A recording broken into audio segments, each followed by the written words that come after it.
What's up, Magical Misfits? Drew here, and this is a tag that was started by Mags over at Woodland Hag.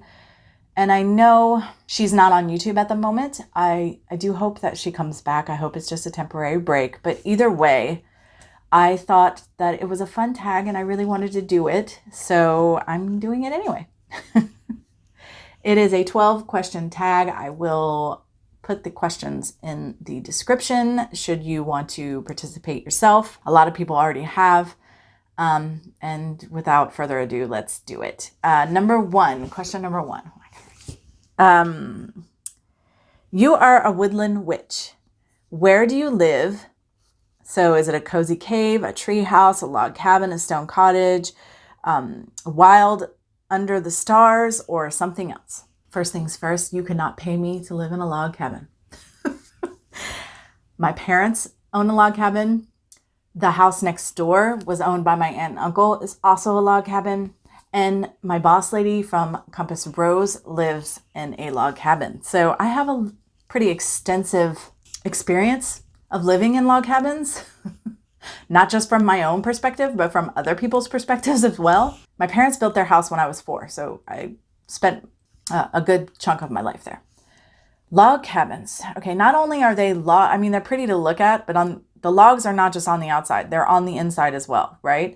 And then the walls, I've never been in a log cabin that had like sheetrock on the walls. It's like wood paneling. You cannot clean this stuff, guys. You can't clean it.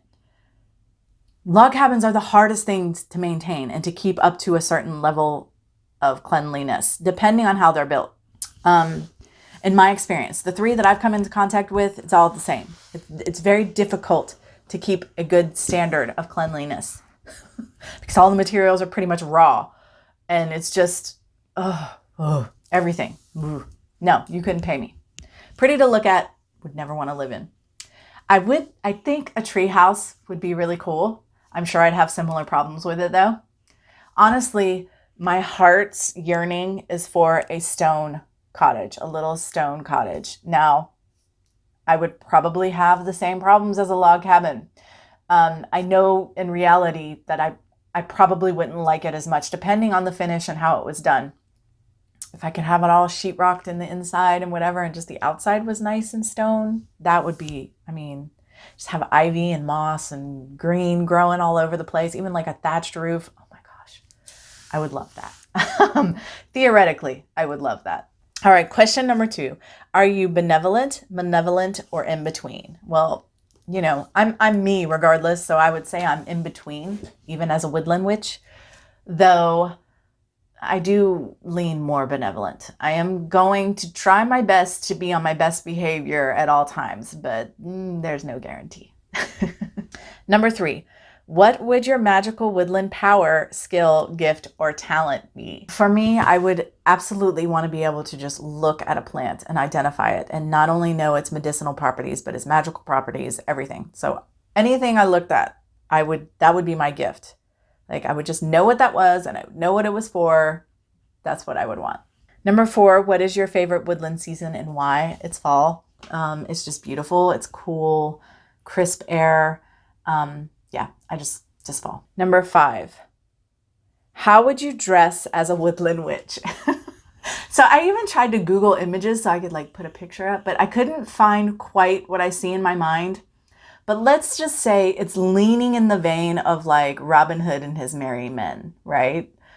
Not tights exactly, but comfy, just versatile pants that are stretchy, move with me, whatever. And yeah, just the whole Sherwood Forest feel, I think, is honestly the first thing that comes to mind. More in a masculine vein than a feminine vein, but that's what I see in my head. Number 6, who is your sacred tree teacher or favorite tree friend, and what do you talk about with them? Now, I'm going to answer this in, real life. Right now, I don't exactly have one. Originally, there's a tree on my father's property she is that tree, right? She is literally helped to bring me into my path and practice legitimately. Like without that tree, yeah, like without the interactions with that tree, I would not have realized what was happening to me and where I was going. And it just probably would have taken a lot longer to get here, I would think. But that is on my father's property. We're basically estranged, so I don't go there and I don't see her, or, you know, I feel her in my heart. I feel her there, and I can commune with her long distance, but I can't actually go be with her. I won't. I would rather lose that relationship than be around my father, honestly. At any rate, then when we moved into this house, we planted a cherry blossom tree. It's like my favorite tree, Japanese cherry blossom. And she was becoming, as she matured, she was becoming a new tree ally, if you will. My teacher, like, she really like sparked creativity. And like, if I meditated with her or on her, I would get all these creative sparks and all these creative ideas. But in 2018, Hurricane Florence came through, and apparently she was damaged in the storm, and we didn't realize it until the spring when she didn't bloom, and she was dead, and we had to dig her up. And I kept pieces of her, but she's not there. So right now I'm kind of in stasis. I don't have that tree right now, but I have an awesome relationship with trees in general. So number 7, who is your woodland animal companion or guide? Well, my spirit animal is the golden eagle, so that's what I'm going with regardless. Number 8, which woodland spiritual being do you commune with? Now for me, this is going to be dryads, really, like tree spirits, nature spirits in general, devic energy, but specifically, it's definitely going to be trees and tree spirits. Number 9, what is your go-to woodland plant, herb, shroom, and why?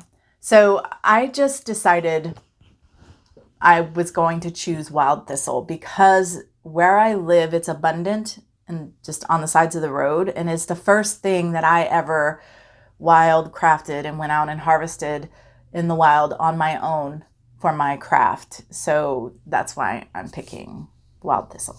Number 10, a lost traveler stumbles upon your home seeking shelter. What do you do?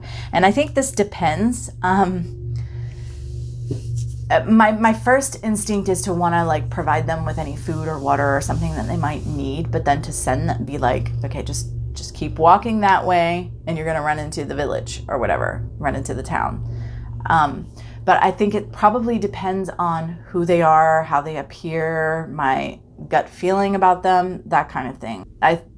I might invite them to stay. Maybe I have an outbuilding that they can stay in. You know, I don't know. It really would depend on the situation.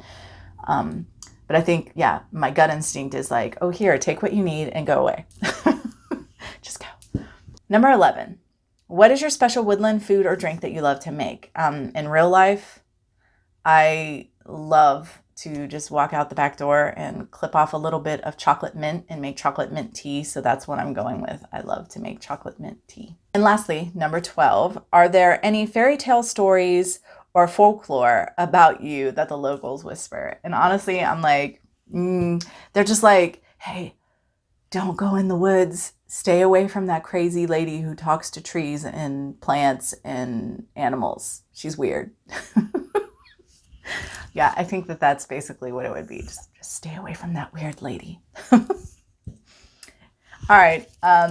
It was just something for a little fun. I hope you enjoyed. If you have a channel and you haven't done the tag, I would love to see your responses. And that's it, guys. Thanks for watching. Until next time, much love and gratitude.